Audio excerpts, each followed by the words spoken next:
Hi, and welcome to the Design Systems Podcast. This podcast is about the place where design and development overlap. We talk with experts to get their point of view about trends in design, code, and how it relates to the world around us. As always, this podcast is brought to you by Knapsack. Check us out at knapsack.cloud. If you want to get in touch with the show, ask some questions, or generally tell us what you think, go ahead and tweet us at the DS Pod. We'd love to hear from you.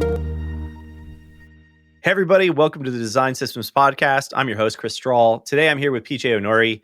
PJ, thanks for joining the program. I'm going to let you introduce yourself because you're in kind of an interesting liminal state right now. So dive in.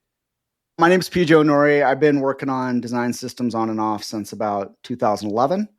Recently, the long tenure I had is working on the Pinterest design team, building out Pinterest design system, which is called Gestalt. And that's it. Good to be here. Awesome. Well, hey, glad to have you. And you're also part of a podcast with Davey Fung, right? Yeah. Davey and I do a podcast, which is rad. It's Design System Office Hours, where we randomly sometimes talk about design systems. Yeah, I mean, I think that's part of this podcast too, is we occasionally talk about design systems, but mostly talk about just like design and engineering stuff. Well, hey, I'm super stoked to talk. One of the big things that I wanted to chat about is, you've been around design systems for a minute, even longer than I have. And one of the frames of reference that is often something that I mark time by in this community is how familiar people are or how much they understand the concepts of design systems. And before the show, I was telling you that in my work as CEO at Knapsack, I spent a lot of time talking to prospects. And most of the time, a year ago, when I would go meet an executive buyer, like a VP or a C-level person, I would have to explain to them broadly what a design system is. But I do that less and less frequently now. More and more often, like there's at least a basic understanding of what's there. And that's kind of representative of this industry maturity as we start to gather steam and get a following. I view that as a really important kind of dynamic of how things are changing. Given that you've been doing this a lot longer than pretty much anybody I've met, I want to understand how you think about marking time in this industry. Like, what are the conversations that you used to have that you don't have anymore? And what are the ways that you're thinking about things that are maybe different than when you started? Yeah. So the first thing was like, what the hell is a design? What are you talking about? What the hell is a design system? That was, the first stage of things. Why is this any different than a UI component library? Why is this different than Bootstrap? You're making up funny names for things that already exist. That was probably the first phase. I think early on, you're trying to keep things humble and simple in terms of its definition. So you're focusing on reusable components and don't make the same thing twice and just the basics of design systems. And then you fast forward, I'm going to leapfrog to where we are now, where I think that part is understood. The components is fairly understood. I think the efficiency is fairly understood. People are starting to, including myself, trying to push it a bit and say, hey, it's not just about components. Remember when I said it's about components? It's not just about components. It's about all these other things. And that is risky. And I'm throwing myself under the bus there because then all of a sudden, it's kind of like defining design nowadays. What the hell is design? Well, I mean, if you talk to 5 people, you get 10 different answers. The more abstract we make design systems, the harder it is to understand, the more that understanding fragments. So I try to keep it somewhat concrete to some degree to make sure that at least we can agree that it's reusable UI components. And then all the other stuff, we may or not agree. It is interesting how there is this sort of morass of stuff that is design system related, right? And in our early days, which would have been 2015 or so, what we were really talking about was things like component driven development and that whole like don't repeat yourself thing. And what is the difference between a component and a pattern and all these other kind of foundational concepts that I do feel are like better understood. When you then take those ideas and you fast forward and, as thought leaders in the space, as early adopters in the space, the rest of the world starts to catch up. I'd be curious to think, what is the stuff now that we're talking about that feels a lot like those early conversations? I think it's more of the pushing beyond components where the eyes start to glaze over and it starts to get a little bit harder to make that case. The thing I would say to the Gestalt team, only to the Gestalt team, was like, yes, we're making a design system, but what we're really doing is we're changing the way that the work is done at Pinterest.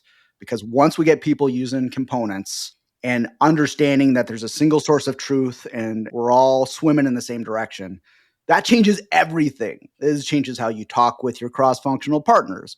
It changes how you ideate on the product. It changes your go-to-market strategy. It changes everything. But if I go out the gates like, yo, homies, we're changing how you do the work. Not everything's changing. I mean, obviously, there'd be a lot of anxiety around that. So we didn't say that. We just said, hey, we're making reusable components. Isn't it awesome? But what's really happened in a lot of these design systems is that you just aren't doing work the same way anymore. There's some negatives, but a lot of positives. So it's not just changing the way you're doing the work, you're improving the way that you're doing the work. Not all change is good, but I do think that as an aggregate, design systems are improving the way work is done within companies. Let me stick with that for a second, because I think it is interesting, right? Our company's internal mission statement is change the way people build digital products. And we recognize that culture change as being pretty essential. But like you said, you can't just go in and be like, you know what? All this way that we're doing stuff, we're just going to get rid of that and do something different, because that freaks people out, right? Even me as a startup founder going into, venture capital conversations, like no funding partner wants to say like, well, in order for this to be successful, everybody needs to change the way they build all their products. I don't think that's really like necessarily the winning message, but you do it by degrees. And I think you have this like smart idea about when you come in, the goal is the change ultimately. But you do that through a very small series of incremental steps. And those small series of incremental steps represent how you get people to feel accepting and also less risky about the change that they're undergoing. When you think about that relative to your experience in Pinterest and then elsewhere, like what were some of those key incremental steps along the way? Investment in the team was pretty baseline, but still, the corporate love language is money. So put your money where your mouth is. If you think this is important, you have to fund it. So that was the first big milestone, is an acknowledgement that the company was willing to invest headcount, cross-functional headcount, to make this happen. That was the first big milestone. The second big milestone was having an umbrella across all platforms. That took a long friggin' time, 3 years to finally ship our first documentation. It was like day one, that was the goal, but it just took a while to get there. The other one that I definitely didn't say on day one was having some sort of expectation of usage or expectation of engagement. Do you need to use the design system in every single step of the way? No. Does it need to be a part of the product development process? Absolutely. If it's not working, the design systems team needs to know, but you got to try it to see if it isn't working. If there are pain points, those pain points need to be articulated back to the design system team. There needs to be some expectation of engagement back and forth. My understanding is that there's movement in that space of just baking Gestalt into the way that the work is being done, which is great. But yeah, like if I went in from day one saying, listen up, y'all, I just finished my onboarding and y'all are going to stop working the way that you were working, it would be bad. So you just have to slow roll it and build up trust and build up a desire to use the damn thing. So, if folks want to use it, it's not controversial anymore. If people enjoy using it, it's not controversial. So there are steps towards change. And that's a lot of the work that we were doing was change management. How do you know when that's starting to be successful? Like, is it a change in tone? Is it a change in conversation? Is it a little bit more of that corporate love language coming your way? Like, what is it that makes you start to feel like this is working? If you see enthusiasm on the other side to obviously to use it, but also to improve upon it, to see it being organically a part of the process, to me, that's the big thing. If it's starting to happen on its own, then not everywhere, because you're never going to get everyone stoked about everything. But if you start to see it happening naturally, I think that's when you can start considering it. You still have to dig in and understand, is that just an outlier? How much representative is this of the company? But that's what we tend to want to see is just, hey, folks are doing this on their own. We may be ready for that next phase, whatever that next phase is. So a lot of that comes out in the people that work on the design system, but also the people that consume the design system and ultimately use it in their products. And so you're talking about people getting excited about both of those steps. When you think about that, what does that come across in language? Is that like some product owner being like, man, I can't wait to use the design system today? I doubt it's that cut and dried.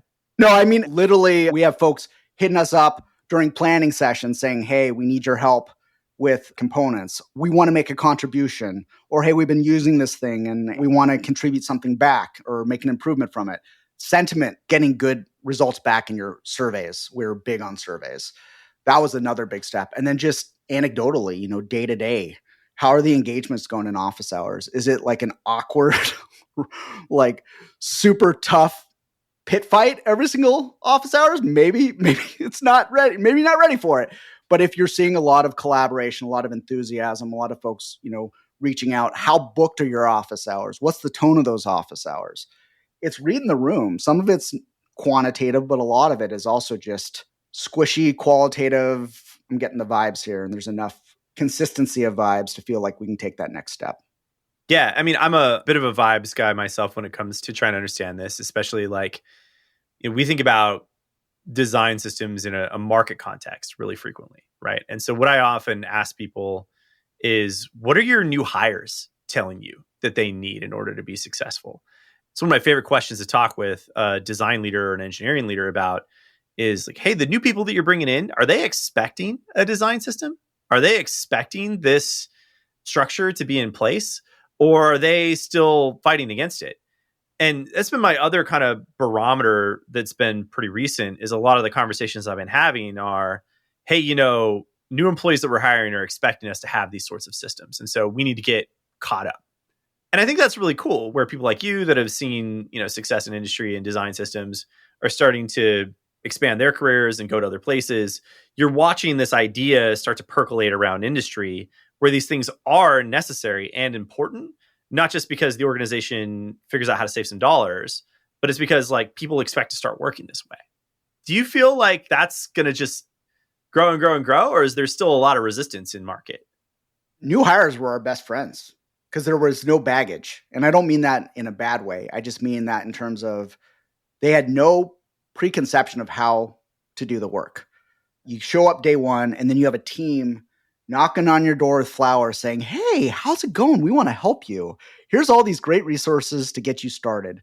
That is going to leave a lasting impact. So when we did those surveys, we saw a catastrophic difference in sentiment across tenure. Like pre-Gestalt, it was still decent, but it was not even close in terms of the level of sentiment compared to new designers who came in with no expectations and just, oh, this is just how you do the work.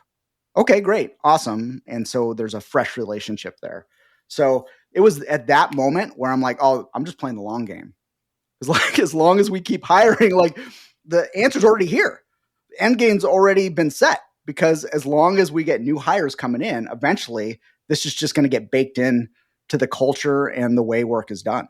So this is a funny sort of interdisciplinary challenge, right? You look at like the career of an average designer and you compare it to the career of an average engineer. When you think about it, there's a constant push, especially in engineering, to learn new technologies, new ways of working. And it's really clear when you interview engineers for jobs where you're using a more modern approach or a more modern advanced framework, that if they haven't kept up in their career, you can see it. It stands out right away. It used to be things as obvious as like, all right, well, you don't know how Git works. Or like, now it's more like, hey, you don't understand how JavaScript frameworks really function. I wonder, like in the design landscape, design tooling changes a lot, but the actual way of working in design has been fairly static. Do you view this as like a material weakness in the way that design approaches this sort of stuff? Where like, hey, look, older generations of designers or more tenured generations of designers, like better get on board with this new idea? Or do you view this as something that is like just a slower adaptation? I think it's holding design back big time. And I know it's tough. There's so much we can learn from the engineering process due to the level of rigor and I would say the lack of preciousness around the work. So you write code, it's going to get peer reviewed. There's going to be a PR. There's going to be tests that are run to make sure it don't break. It's not precious, right? It's going to get changed. Someone is going to write over your code. That's just understood. And that is not necessarily the case with design. It's my design. I made this. Don't touch it. It's mine. What's the equivalent of a PR? I guess crit, kind of, but like it's optional. Sometimes it's reviewed, sometimes it's not. Who's reviewing it? Like there's less structure and rigor to the design process. I would argue people are probably going to disagree, and that's totally fine. Than I've seen in engineering, at least consistently in the places that I've worked. And I would love to see more rigor and less preciousness around the work that we do. We're moving the ball along with the team. Other people can touch it. Hell, that's what Figma is supposed to allow us to do. And we don't seem to be leveraging that as much as we should. And I think it's holding the practice back. No, it's interesting. You talk about the idea of when you write code, you expect it to be overridden or you expect somebody else to touch that. And there's also like dozens of robots that touch pretty much every line of code, right? Like, linters and CI and all these other things like that go around and, clean up all the little odds and ends and bits that we as humans are somewhat imperfect about. And I also don't necessarily see that same structure in design. I do think it is interesting when I think about how much design has come along. I mean, you worked at InVision. Like, you remember the days where a designer was terrified to show interim work, right? It needed to be done. And the idea that like InVision enabled you to share some sort of interim prototype was a really powerful thing that ultimately was a big part of the value proposition. But that was heresy at the moment, right? Like, oh, my layered PSD file isn't going to have all 67 layers in exactly the right order. That if I uncheck them in the right order, it can show me like sort of what the flow of the thing might look like. And now with Figma, you've seen that even go a little further, where you have a lot of stuff that is actually viewable in real time as people are making those design edits and changes. And so I don't think it's that like designers can't change, but I do think it is this idea that like progress here feels really slow because there's a preciousness to it and ownership of it, but also this idea that like the artistry and the ability to make something like indelibly unique is the goal, when the goal is really to actually build product. The biggest irony is that we don't treat the code as precious, and that's what's shipping to production that users are engaging with. But we are holding representations of something that customers will never see as more precious. I'm speaking in broad strokes here. Please keep that in mind. Yeah, I mean, there's lots of teams. Like, let's caveat it right now. There's lots of teams that are very rigorous about design, that have a lot of standards. They've written a lot of Figma plugins, and all those things do put people into a pathway. It's definitely possible. I would agree with you, though, that most of the time it's not done. Something Davey and I have talked about a lot is I used to be really extreme in this stance where design should be as disposable as possible. It should last as little as possible to try to reduce that preciousness. Disposable, get rid of it. Code is a source of truth. And it was because of trying to reduce people's, anxiety around these things. It's just something to get you to code as quickly as possible, to learn there, to get in front of customers. For design systems, that's a horrible idea. Right. Clearly I had some holes in my thinking, but I still think there's, what can we do to reduce that anxiety of sharing an idea? Is it going to be perfect? No. Should we be saying you're a horrible designer for sharing this thing that's not perfect? Absolutely not. So I think also is this from a cultural standpoint, how can we just create an environment to where people feel comfortable sharing stuff early? And we're just trying to get feedback and learn quickly and get to a better answer faster so we can get it in front of customers faster. It's not on designers. It's a complex system, if you will, of why we work this way. What I'm trying to figure out, okay, but how do we not do that? And I don't have the answer, but I think that's something we need to work on as practice. Well, I think we have some ideas, though. And I think that this is great because what we basically described is, okay, if you think about the origins of design tools, or you think about the origins of the ideas of design being somehow separate from the actual creation of the product, right? You go back to where early design started, where you were making poster boards and displays and clay models of things, right? And very often you were designing for the physical. And then in the early days of digital, you also had paper or digital paper representations of the things you were actually building. And so, we have a long history as human beings of designing something in a medium that's much more easy to construct with and much more easy and rapid to iterate in than to actually build the whole thing. It makes way more sense to build a clay model of a car before you actually go build the car, et cetera, et cetera. There's countless examples of this. What is interesting now about the digital medium, though, is that the ability to say that our design tools are a more rapid iteration for medium is starting to break down, because the gap between what's happening in the land of design and what's happening in the land of engineering in capabilities is wider, but an ability to iterate quickly, it's narrower. And so I think that there's kind of two things that are happening here that run into each other. Is like, first of all, you have design tools that have to get way, way closer to code. It's already happening. There's Figma dev mode, there's variables, there's all this stuff that's going on there that is bringing those tools closer to the medium it's destined for. And then simultaneously, code is getting way easier to work with. And design systems are a big leader in that ability to make code more understandable, more concise, more easy to iterate with. And so at that period of convergence, the rules that you can put in place in a system like Figma are better than they've ever been for designers. But I kind of wonder what's next, right? And that obviously begs the question, like, what is the purpose long term of our design tools for digital products? Yeah, and boy, it's funny. The Gestalt team, we would oftentimes joke, why do we sometimes struggle with designers to use components all the time? And, because it's literally a blank canvas. Like, you can do whatever the hell you want to do. Like, it's just so different from code, right? Like, shit won't compile, or like it'll break. Like, there's constraints that we don't see to the same degree in Figma, where you can draw a yellow star, you can draw a purple box, you can do whatever you want to do.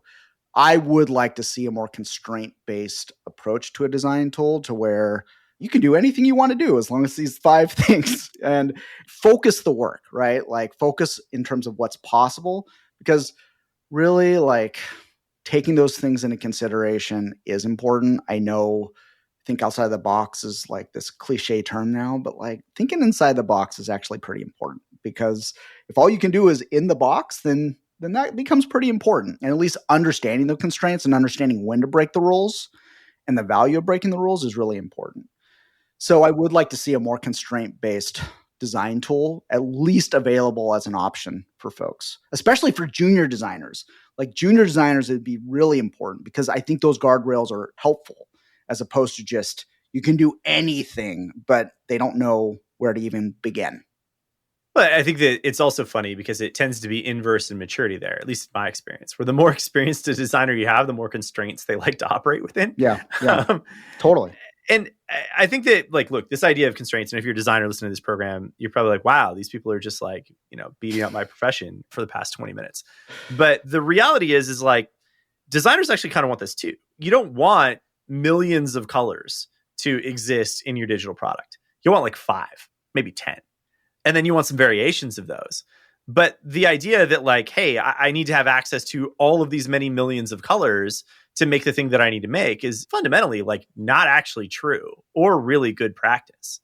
And likewise, we have come up with really complex, intricate things like grid systems and spacing systems inside of our design tools. And like, the entire reason why things like auto layout exist is because we don't use design tokens inside of our design tools. If we just knew that, like, hey, there's 6 different kinds of spacing and you just use that one in that space, that's much easier than having to try to figure out, like, oh man, I have to go like align all these different objects again. I think that there is this pushback against constraints that in some ways is real, right? Like, as a designer, you don't want to feel limited in your ability to create. But it also is best practice to have a set of constraints that you can work within. And there's still a lot of freedom inside of that set of constraints. I was talking with my son the other day, who's about to turn 6.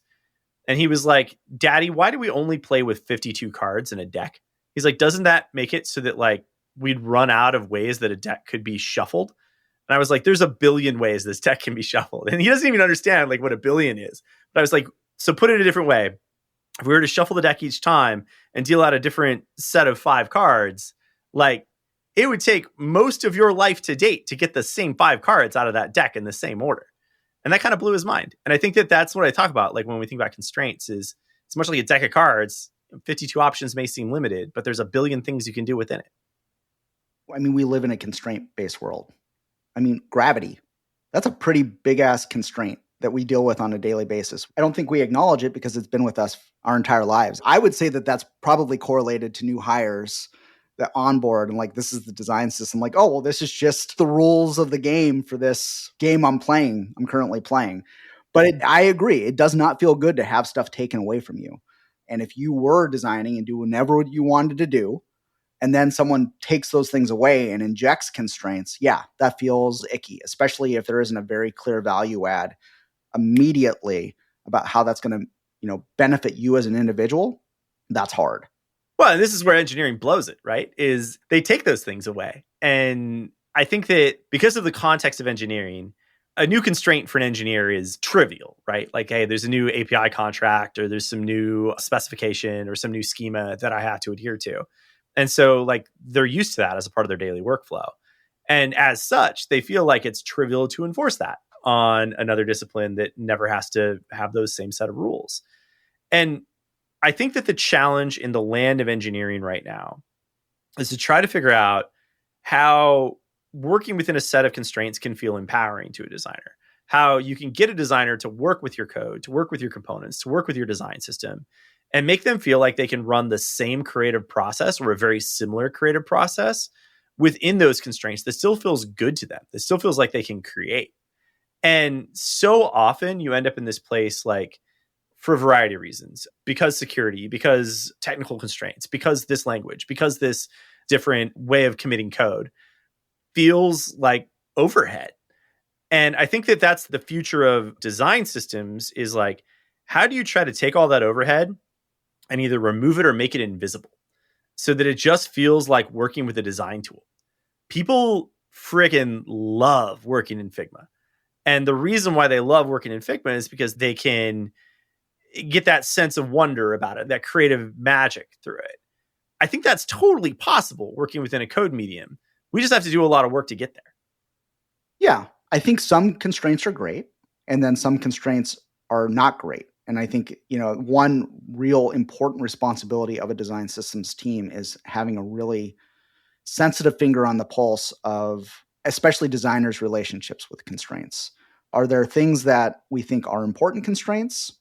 Great. We need to do a good job of making that case and explain why we think it's valuable. Are there just flat out gaps in the system or things that are busted and not working? Those things need to get fixed quickly. I do want to say it's an important two-way street to not just constantly say like, yep, that's a constraint, deal with it, but really understand that, hey, at the end of the day, we are in the service of design and engineering. And if there are things that are just flat out not supporting their needs, ultimately that's our job. And we need to make sure that we are supporting them. We need to do it in a way that scales and supports the aggregate in as productive a way as possible. But it's not okay to just lean into that constraint as an excuse to not do things. And then also, like, how do we as a design systems team help bridge that gap between design and engineering? I think we're highly leveraged for that role. So the more that we can get designers understanding the constraints that engineers work on a daily basis and how design decisions can set them up for success or failure, I think then there's a natural gravitation towards working within those constraints. Because ultimately, if the engineer is able to ship something high quality, it's going to make their work look even better. We're all connected. Our fates are tied. And so the more that we can getting all kumbaya now, the more that we can make that really clear, I think it helps people be more interested to just voluntarily work in a more constraint-based approach.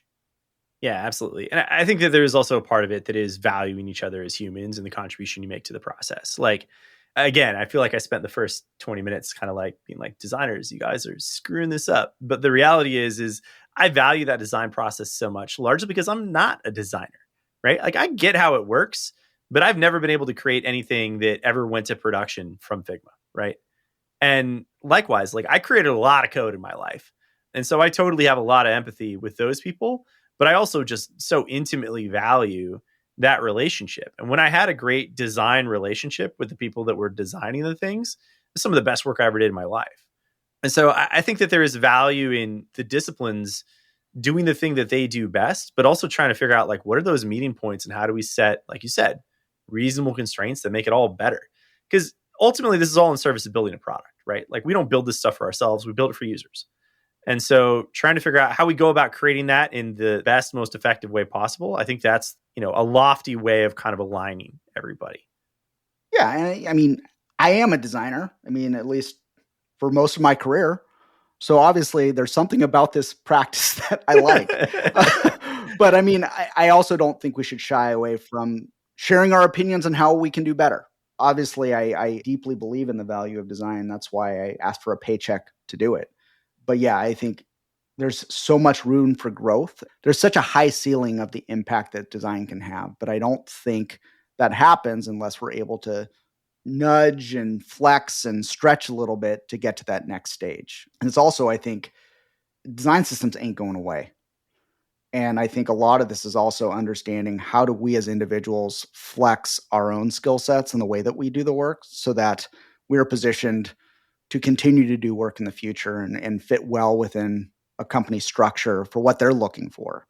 So that's another reason that I think that this is important, because the way we do the work is going to change. And I think it's important for us to adapt to that changing landscape that is happening right now. So, PJ, when you say this is the future, this is happening, there's a little bit of an adapt or die message in there, I feel like. Yeah. And I think there is an uncomfortable truth that we all somewhat struggle with, and that, like, look, design systems are about fundamental productivity inside of design and code, right? How fast and how effectively we build product. And when we talk about things like efficiency, consistency, ROI, like, what we're really talking about is we're talking about potentially needing fewer designers or potentially needing fewer engineers to do the same amount of work. Now, that doesn't mean that everybody gets fired, right? But it definitely means that if you have a consummate productivity increase, unless the need for that profession is increasing at the same rate, you end up in a somewhat awkward position. And I'd love to get your thoughts on this, right? Like, if you're talking to somebody that is early to mid career right now, and they're saying, like, what do I do about this change that's happening? What's the advice you give them?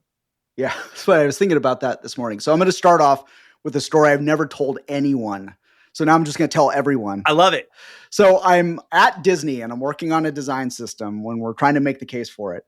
And I was putting together a deck of just articulating all the things that were on the roadmap and, the observed efficiencies we've seen with this fledgling design system we've made.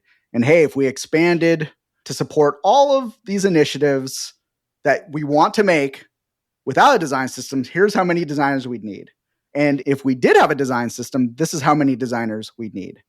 And about 45 minutes in, I deleted the file and I closed the laptop because it scared the hell out of me, because it was like 40 designers just poof, gone. And that was like, I'm a job killer. I don't know what to think about this. And this was like in 2016.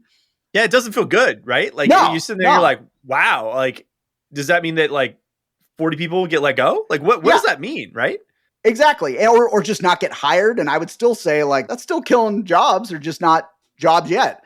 So yeah, I deleted that deck and never shared it out because it just did not feel right. Now, it's not 2017. I've still been working in design systems. So like, PJ, what the hell? If you had such a hard time with that, well, like, efficiency has just been the history of humanity, right? Like, we just do this. Like, this is who we are. We used to till the soil with tools and we had horses. Now we have tractors, like robots probably down the road. This is how we do the work. And so is that right? Is that wrong? That's a whole other subject. But I don't think that this is going away. And I mean, there's been a few layoffs this year. I think companies are looking to be more efficient. They're starting by cutting headcount. I would not be surprised if a lot of companies say, holy crap, we don't have enough people, but we still got to get all this work done. We need to produce more out of what we have. Design systems continue to grow in interest and popularity and investment. This is a part of the way the work is going to be done from this point on. Again, is that good? Is that bad? There's good and bad to it. So I do think adapting is going to be really important. My number one advice for a designer, save your money. Like, that has nothing to do with design. Just save your money. Like, make prudent financial decisions, right? Like, be in control of your own financial destiny. Like, don't buy that $10 latte, because that's something we can all do. But I think also just keeping a strong understanding of the adapting landscape. I don't think it's just jump into AI and become a thought leader in AI. I don't think it's that. I think it's understanding that efficiency is going to continue to be an important part of the way the work is done, and understanding how you can work more efficiently, how you can work more effectively, Part of that's going to be design systems. Part of that's going to be just critical thinking. Part of that's going to be having a strong business acumen in terms of how you do the work. You are not being hired to be a designer. You're being hired to make the company money. You're just happening to do design, but ultimately they're paying you because they're expecting for every $1 that they give you, they're going to get $2 in return. So having a really strong understanding of the role that you're playing within the company is also really important. It's going to continue to be a part of the way the work is done. So that's why I'm saying some of this is that as much as I wish there were jobs for everyone, there's definitely a trend towards doing more with less. And that just means that there's going to be less opportunities than I had, which sucks. That's another thing I'm not sure is extremely fair, but here we are. And the least I can do is try to share some advice as to how you, individual listening to this, can do well and thrive through that process. You mentioned, throughout history, there's been these inflection points, and these inflection points where you experience this massive leap in productivity. Those massive leaps in productivity are often profound, and they come with a great period of disruption. And I think that we're almost to that incredibly disruptive moment, if not just slightly past it.